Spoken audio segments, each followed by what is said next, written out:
Assalamualaikum warahmatullahi wabarakatuh. Kembali lagi di channel Santri Abadi. Sebelum lanjut menonton video ini, jangan lupa like, komen, share, dan subscribe. Kali ini kita akan membahas mengenai orang-orang yang ingin mencuri jasad Rasulullah SAW. Pertama, pencurian jasad Rasulullah pada masa Al-Hakim bi Amrillah Al-Ubaidi. Kisah pencurian jasad Nabi ini ditulis oleh Muhammad Ilyas Abdul Ghani dalam buku Sejarah Masjid Nabawi Asy-Syarif. Al-Hakim dituliskan sebagai sosok raja zalim dari Daulah Fatimiyah. Seorang zindik mengusulkan kepadanya agar mencuri jasad Nabi SAW. Hal ini dilakukan untuk menarik perhatian manusia kepada Al-Hakim beserta negerinya. Dengan menghadirkan jasad Rasulullah ke Mesir, maka negeri ini akan menggantikan Madinah. Pada malam rencana itu dijalankan, ternyata Allah meniupkan angin kepada Madinah dan bumi hampir tergoncang karena kuatnya hembusan angin itu. Hal ini kemudian menghalangi para penjahat tersebut mencapai tujuannya. Kedua, pencurian jasad Rasulullah yang kedua kalinya pada masa Al-Hakim. Ternyata kegagalan rencana awal tidak membuatnya jera.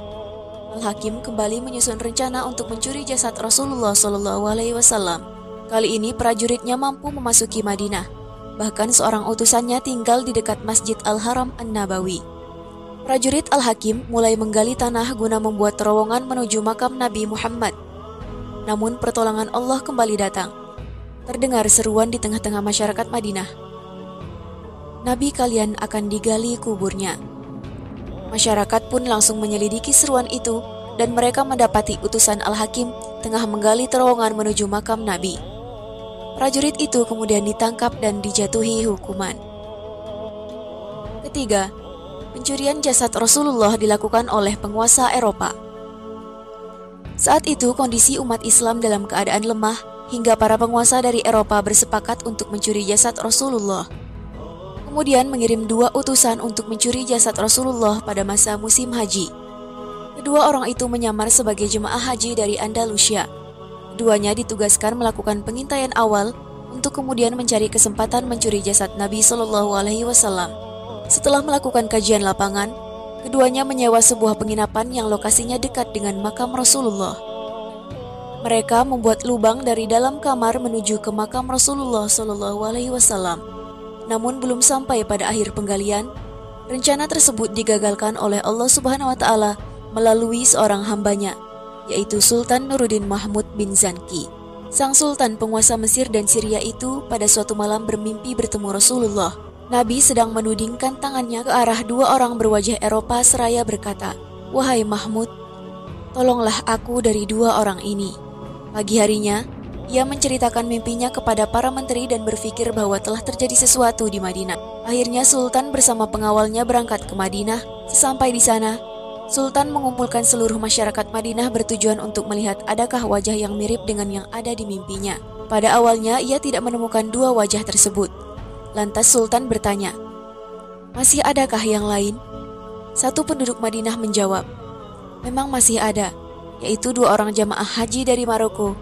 Mereka saleh dan kaya, sering membagi sedekah dan selalu sholat berjamaah di Masjid Nabawi." Ternyata 2 orang ini mirip dengan yang ada di mimpinya. Sultan lalu memeriksa keduanya dan mendapati rumah mereka terdapat lubang menuju makam Nabi.